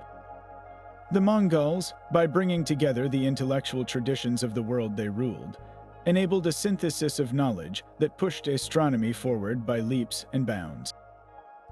This same spirit of cross-cultural exchange utterly transformed the field of medicine. Under the Pax Mongolica, medical knowledge ceased to be a regional secret and became a global conversation. The Mongol court, pragmatic as ever, valued results above tradition. They established royal hospitals that employed doctors from every corner of the empire, creating a fascinating and sometimes competitive environment where different healing practices were directly compared. A Chinese physician might use acupuncture and herbal remedies next to a Persian doctor prescribing diets and compounds based on the humoral theory of Galen, while a Tibetan healer might employ spiritual rituals. This side-by-side practice allowed for an unprecedented exchange of techniques and materia medica. The most tangible result of this was the massive translation movement they sponsored. Medical texts that had been isolated within their own language families for centuries were systematically translated. Key works of Greek medicine, which had been preserved and advanced by Islamic scholars like Ibn Sina or Avicenna, were translated into Chinese. In the other direction, the vast and sophisticated pharmacopoeia of Chinese medicine, with its detailed knowledge of herbs, pulses, and diagnostic techniques, was translated into Persian and Arabic. This created a feedback loop of innovation. Persian doctors began incorporating Chinese herbal knowledge into their own practices, while Chinese physicians adopted surgical techniques and anatomical drawings from the Islamic world. The Mongol appetite for effective healing even led to some startlingly modern concepts, like the establishment of quarantine stations to control the spread of plague, a practice they likely learned from their experiences and which they enforced along their trade routes. By refusing to play favorites with any single medical tradition and instead demanding the best from all of them, the Mongol Empire inadvertently created the world's first integrated, comparative medical system, accelerating the progress of medicine for everyone and saving countless lives in the process. Yet for all their focus on grand strategy and global trade, the Mongols cultivated an artistic legacy of breathtaking beauty and sophistication, one that completely upends the dusty stereotype of the barbarian horseman with no appreciation for culture. When we shift our gaze from the battlefield to the workshop, an entirely new dimension of the empire comes into focus, one not of destruction, but of exquisite creation. The Khans were not merely plunderers. They were among history's most ambitious and discerning patrons of the arts, actively fostering a visual culture that wove together the finest traditions from every corner of their realm into something entirely new and uniquely Mongol. This artistic flourishing was born from a characteristically pragmatic Mongol policy, the systematic relocation of master craftsmen. Whenever they conquered a new city famed for a particular craft, be it the metalworkers of Damascus, the silk weavers of China, or the glassblowers of Persia, the finest artisans were not killed or enslaved in the traditional sense. Instead, they were uprooted and transported thousands of miles to workshops in Karakorum, Tabriz, or Beijing, where they were set to work alongside masters from other conquered cultures. This was not an act of cruelty, but of calculated cultural curation. The Mongol court became a grand artistic laboratory, a melting pot of techniques, motifs, and materials where a Chinese ceramicist could observe a Persian goldsmith at work, and a Byzantine textile artist could share patterns with a Tibetan Thangka painter. The result of this forced collaboration was a dazzling new aesthetic, now known as the International Mongol style. We see it most spectacularly in the ornate metalwork that has survived the centuries. A stunning brass flask, inlaid with silver and gold, might feature a classic Central Asian shape, but its surface is decorated with intricate Chinese-style lotus blossoms and phoenixes frolicking alongside leonine creatures from Persian mythology. This was more than just decoration, it was a political statement in gleaming metal. These objects, often commissioned as diplomatic gifts or for use in the court, physically embodied the vastness and unity of the Mongol world, a tiny, portable piece of the empire's cosmopolitan ideal. This synthesis extended to the very clothes the elite wore. Textiles were a paramount symbol of status and power, and the Mongol-era robes that have been preserved in arid tombs are masterpieces of cultural fusion. Silks woven with designs of fierce griffins and confronting dragons motifs drawn from the steppes' Scythian past were produced on sophisticated Chinese looms.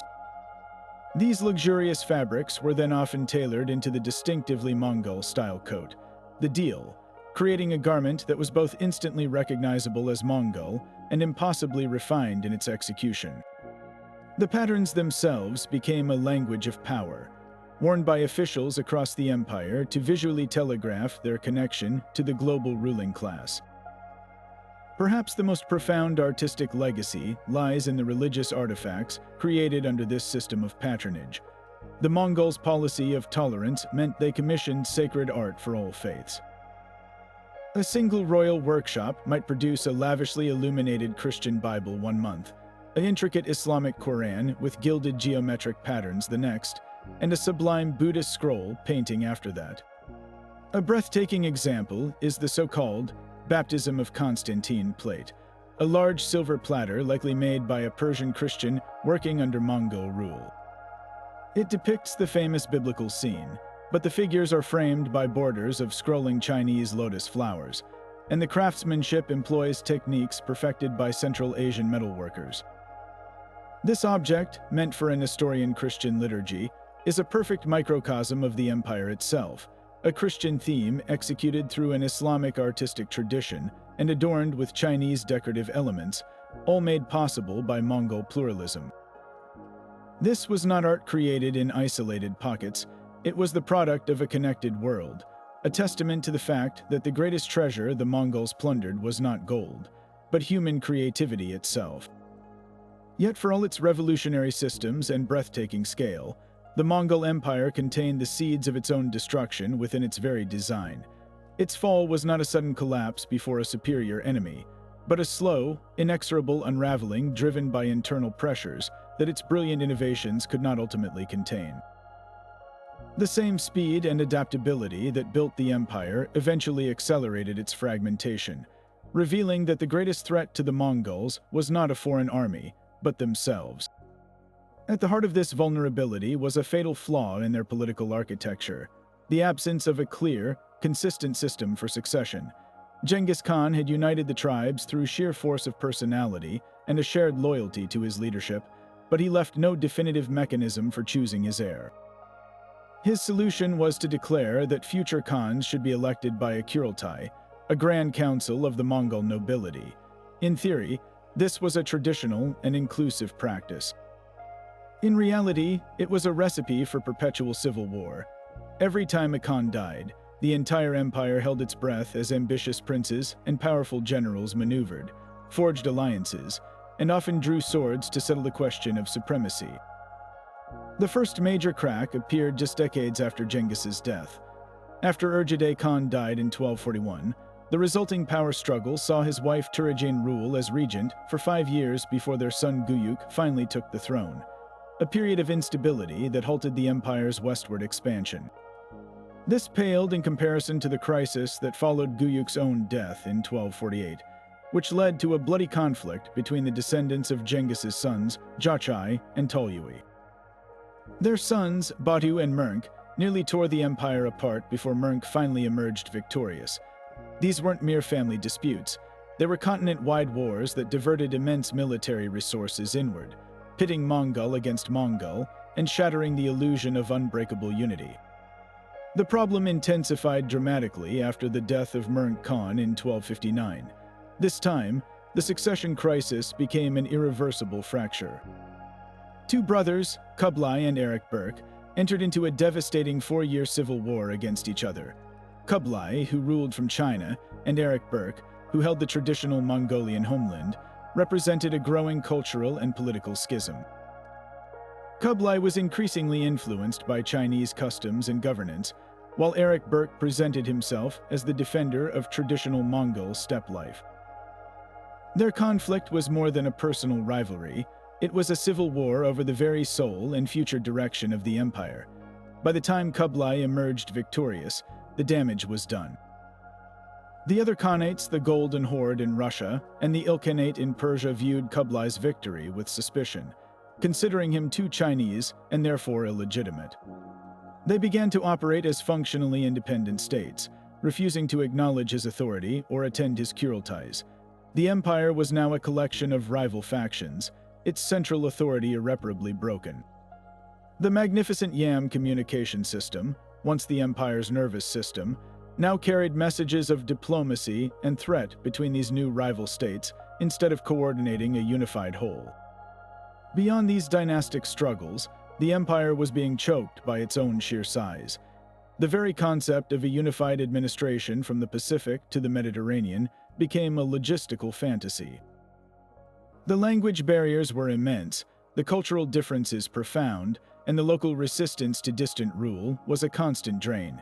The Mongol practice of delegating authority to local administrators, while pragmatic, eventually backfired.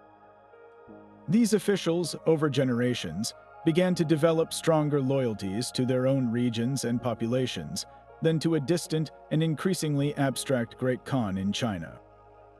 They would often withhold taxes or deploy local troops for their own purposes, further eroding central control.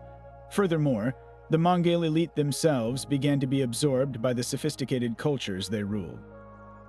In China, the Yuan dynasty became more Chinese. In Persia, the Ilkhans became more Persian and converted to Islam. This process of assimilation, while creating beautiful cultural fusion, diluted the shared Mongol identity that had been the bedrock of the empire.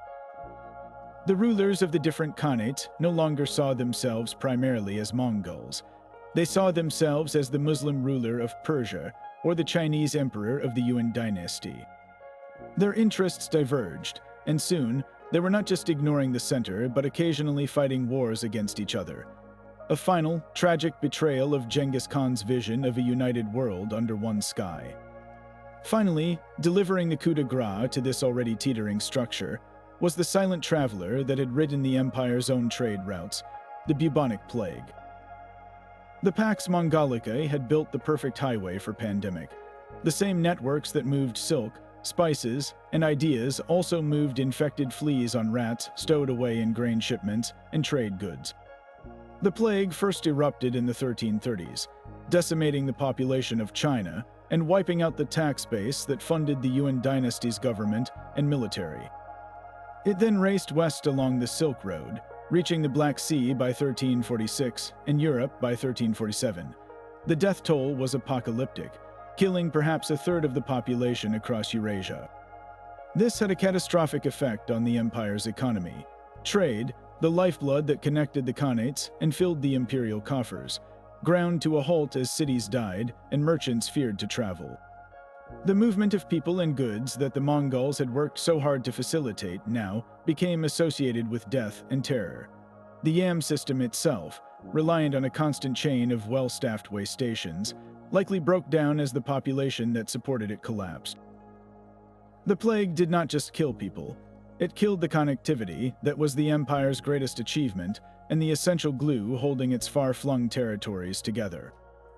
In the end, the Mongol Empire was ultimately defeated not by a competitor, but by the invisible, inevitable consequences of its own monumental success, proving that even the mightiest structures are vulnerable to the strains of internal conflict, administrative gravity, and the unpredictable currents of history. But the empire's influence extended far beyond art and architecture, trade routes, and political systems. It left a mark that is carried within the very cells of millions of people alive today. This is perhaps the most intimate and surprising legacy of all. one that is only now being fully understood through the modern science of population genetics. The story of the Mongol Empire is not just written in history books, it is written in our DNA. In the early 2000s, a fascinating scientific discovery began to capture global attention. Geneticists studying the Y chromosome, which is passed down virtually unchanged from father to son, identified a specific lineage that stood out for its astonishingly wide distribution and recent, rapid expansion. This lineage, known to scientists as haplogroup C2 star, or C2, is characterized by a unique set of genetic markers that act like a surname passed down through the generations. Its pattern of distribution is a perfect genetic snapshot of empire. This chromosome is found at its highest frequency in modern-day Mongolia, exactly where you would expect its story to begin. But then, the trail fans out like the spokes of a wheel, following the paths of ancient conquest with uncanny precision.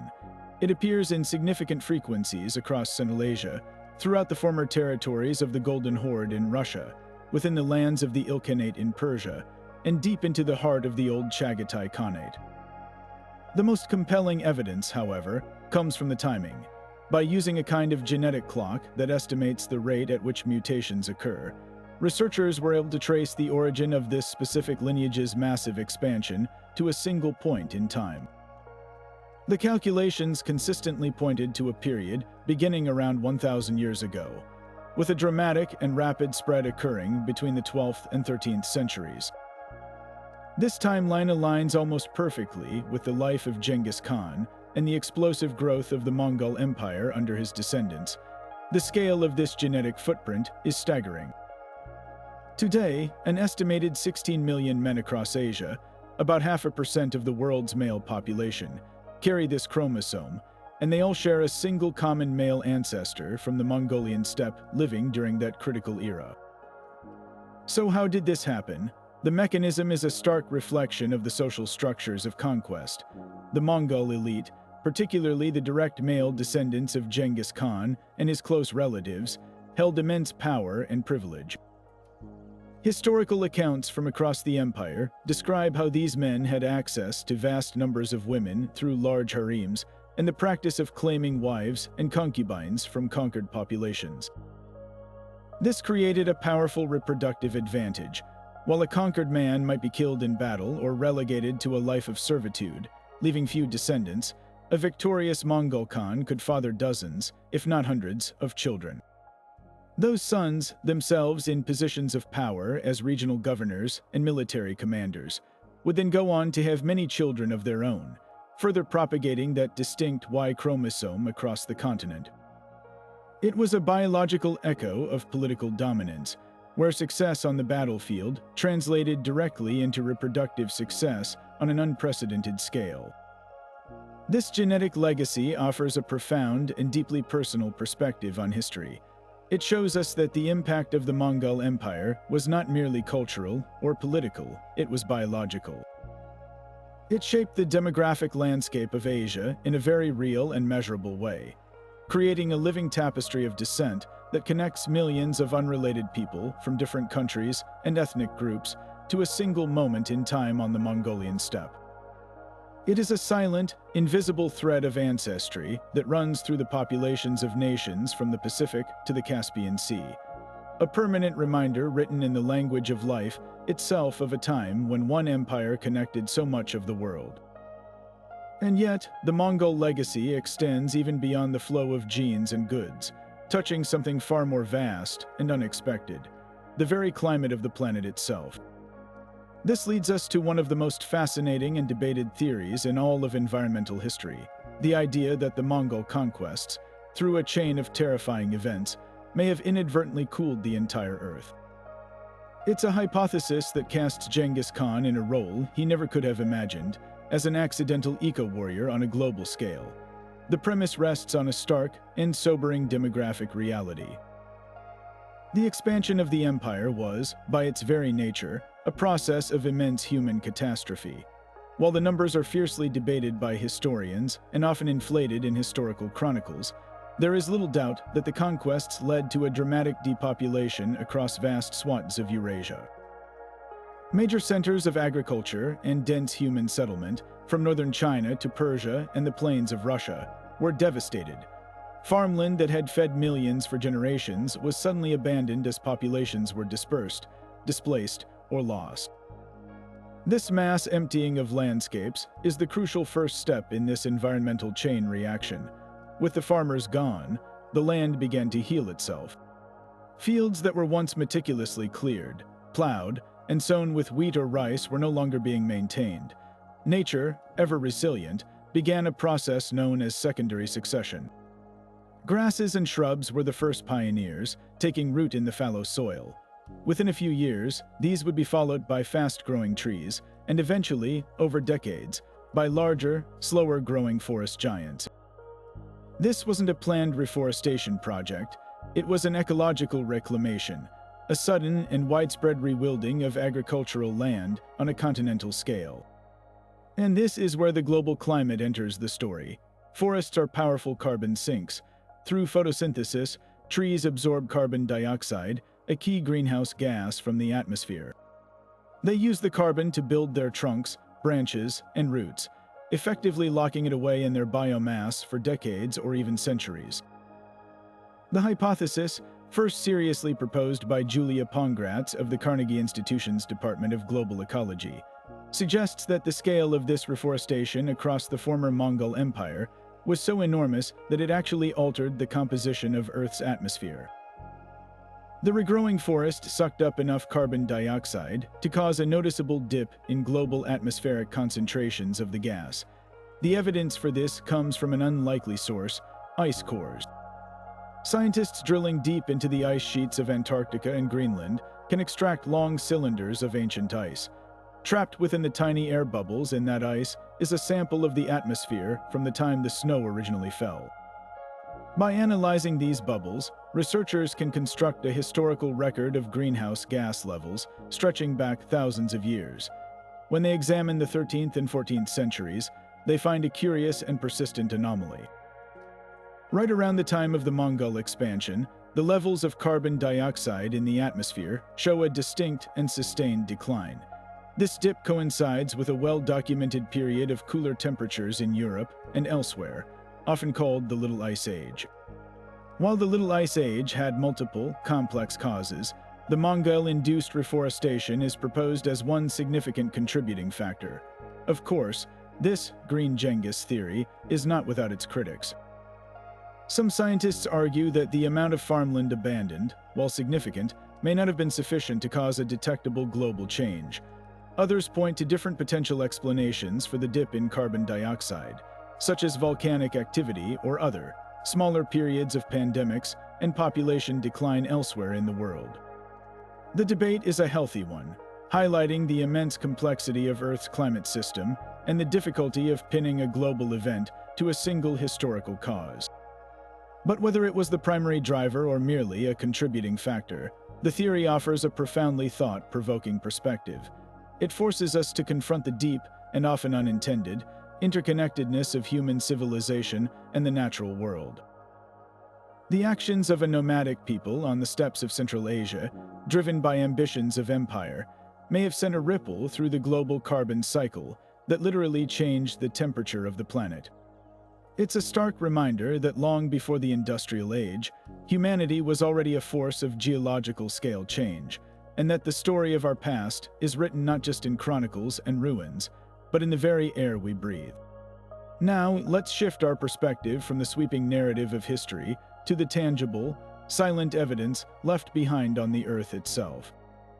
Scattered across the vast expanse from the Volga River to the edges of the Gobi Desert are the skeletal remains of the empire, places where the bustling energy of the Pax Mongolica suddenly ceased, leaving behind ghost cities and forgotten outposts that whisper secrets only now being heard through modern archaeology. These are not the grand capitals like Karakorum, but the way stations, the provincial hubs, the fortified caravanserais that formed the vital capillaries of the empire's circulatory system. For centuries, their locations were lost, their stories buried under sand and soil, but today, technologies like satellite imagery and geomagnetic surveying are pulling them back into the light, offering us an unprecedented, street-level view of how this global network truly functioned. The true revolution in uncovering these sites has come from the sky. Archaeologists are now using multispectral satellite imagery to detect subtle differences in soil composition and plant growth that betray the presence of ancient ruins hidden beneath the surface. From hundreds of miles in space, they can identify the ghostly outlines of a long-vanished fort's walls, the stone foundations retaining moisture differently than the surrounding soil, causing the grass above to grow slightly greener and lusher in a perfect rectangle. They can trace the faint, straight lines of abandoned roads and canals, pathways that are invisible from the ground, but which appear from above like ancient scars on the landscape. This bird's-eye view allows researchers to map entire settlement patterns, revealing how the Mongols strategically placed these outposts. They weren't random, they were meticulously positioned a day's journey apart, corresponding perfectly with the known range of a horse and rider, confirming the historical descriptions of the Yam system's incredible efficiency. One of the most evocative examples of these rediscovered hubs is the site of Karakorum's lesser-known siblings, like Atrar in modern-day Kazakhstan. This was not just a random dot on the map, it was a crucial nexus where the northern and southern branches of the Silk Road converged.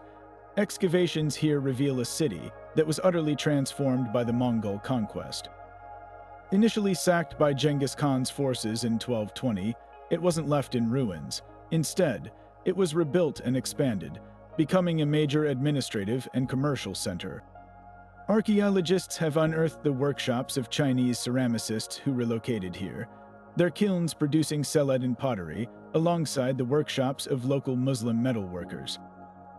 The city's layout shows distinct quarters, a Mongol administrative district, with large, open courtyards suitable for keeping horses, adjacent to a dense warren of streets housing a multi-ethnic population of traders and artisans. The very soil of Atrar tells a story not of destruction, but of purposeful recreation and intense economic activity, fueled by the empire's secure trade routes. Further west along the Volga River lies the site of Sarai, the magnificent capital of the Golden Horde.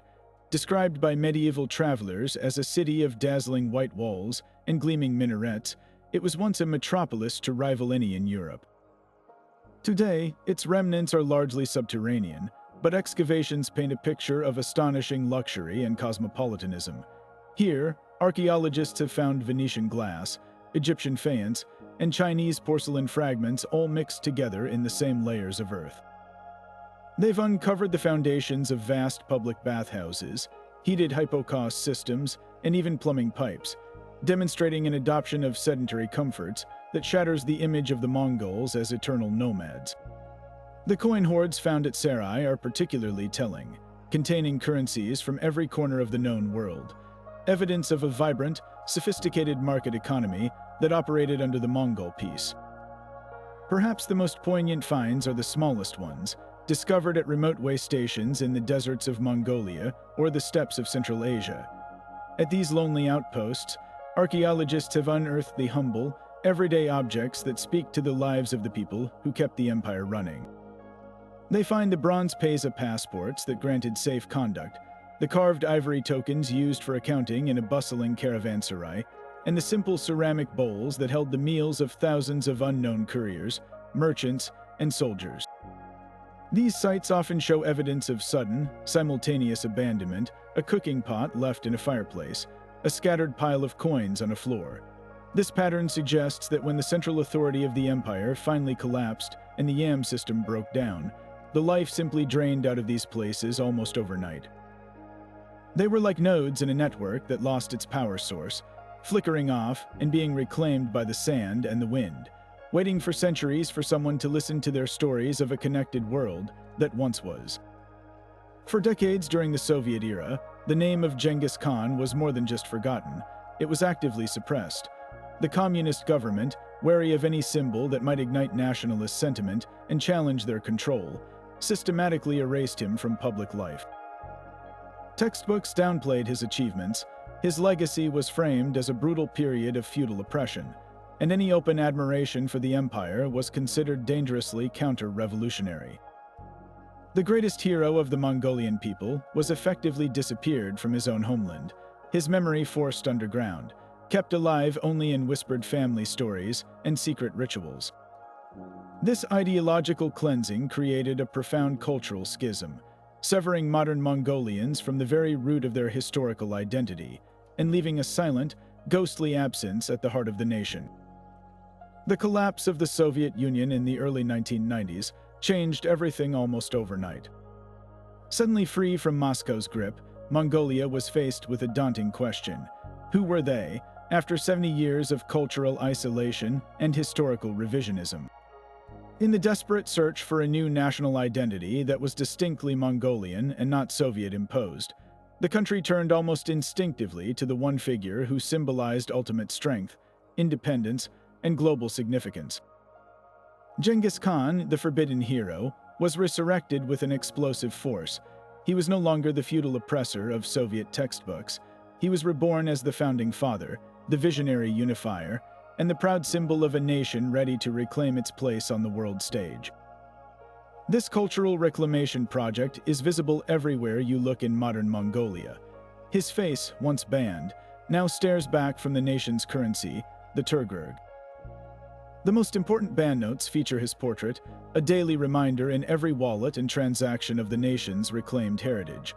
The international airport in the capital, Ulaanbaatar, has been proudly renamed Genghis Khan International Airport, ensuring that every visitor's first and last impression of the country is tied to his legacy. Perhaps the most breathtaking symbol of this revival is the colossal stainless steel statue of Genghis Khan that stands 50 meters tall, about 160 feet, in the countryside at Sanjan Bulldog. Depicting him astride his horse, gazing out across the vast steppe he once united, the statue is not just a monument, it's a declaration. It is physically the largest of its kind in the world, a deliberate and undeniable statement about the scale of his importance to the modern Mongolian psyche. This revival is far more than just symbolic. It has become a vital engine for the economy. The powerful brand of Genghis Khan is now leveraged to sell everything from premium vodka and luxury cashmere to energy drinks and hotels. While some critics worry about the commercial trivialization of a national icon, many others see it as a pragmatic and empowering form of soft power. It allows Mongolia to project a specific, formidable image to the world, one of strength, quality, and ancient tradition. This commercial appeal is intertwined with a booming tourism industry centered entirely on the imperial past. Visitors from around the globe now journey to Mongolia not just for its pristine landscapes, but to walk in the footsteps of the Great Khan. They visit the newly built Genghis Khan statue complex, they explore the archaeological remains of Karakorum, and they stay in tourist camps designed to resemble traditional nomadic dwellings, all in an effort to connect with this romanticized era of history. This influx of interest and capital provides a tangible incentive for preserving and promoting Mongolian culture. From traditional throat singing and horse-head fiddle music to the intricate art of felt making and eagle hunting. Yet, this embrace of the imperial past is not without its complexities and internal debates. For a nation that is now a proud democracy, grappling with a legacy built by a supreme autocrat creates a certain tension. How does a country celebrating individual freedom wholly venerate a ruler known for his absolute power and severe legal code? Furthermore, the environmental movement in Mongolia, which is growing as the country faces the devastating effects of climate change and mining, sometimes views the narrative of conquest and domination over nature with a critical eye. The most significant tension, however, lies in the diaspora. For many other Asian and Eastern European cultures, the name Genghis Khan still evokes centuries-old memories of invasion and subjugation.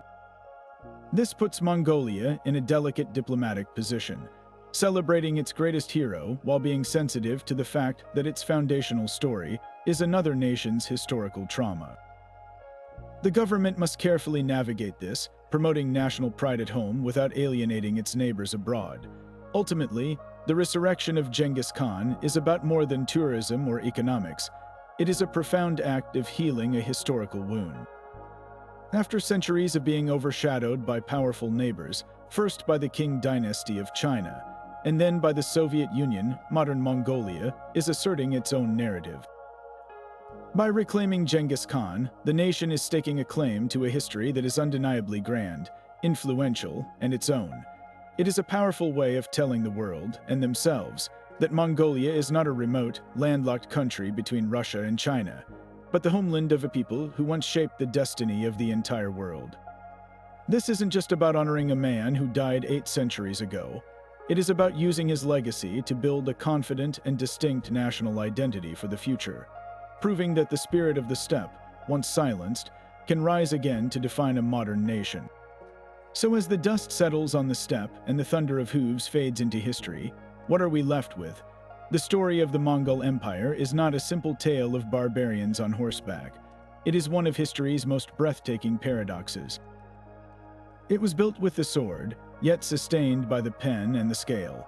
It was forged in the fire of conquest, but it was the unexpected peace that followed that truly changed the world. We have journeyed past the myths of mindless destruction to uncover a hidden legacy of stunning innovation, deliberate tolerance, and breathtaking connectivity. This was an empire that could shatter a city's walls one day and then establish a protected trade route for its merchants the next. A power that could demand absolute loyalty while practicing radical religious acceptance. The true Mongol legacy is not a list of battles won, but the invisible architecture of the modern world they helped to design. They built the first truly international postal system, a network of information that whispers in the protocols of our own internet. They conducted the first large-scale experiment with paper currency, teaching a harsh lesson about inflation that still resonates in our central banks today. They connected the isolated hemispheres of the globe, unwittingly enabling the transfer of technologies like gunpowder and the compass westward, and Islamic astronomy and mathematics eastward, setting the stage for the Renaissance and the scientific revolution. Their empire was the crucible where Europe, the Middle East, and Asia were melted together, creating a cultural alloy that defines our shared human story. They were, in a very real sense, the world's first globalists, and the echoes of their ambition are woven into the fabric of our interconnected 21st century. And that is why the secrets they left behind continue to hold such a powerful grip on our imagination. The mystery of a lost grave, hidden by a diverted river and a chain of silence, speaks to our deepest curiosity. The fragmented clues of their capital city, Karakorum, unearthed by satellites and shovels, invite us to keep digging. The silent testimony of our own DNA, carrying the mark of their expansion, makes their history personal, intimate. The Mongol Empire challenges us to think differently about power, about progress, and about the complex, often unintended consequences of human ambition. They force us to ask if the greatest impact a civilization can have lies not in the monuments it builds, but in the connections it forges and the ideas it sets in motion. Now we turn to you. With this hidden history laid bare, which aspect of the Mongol Empire captivated you the most?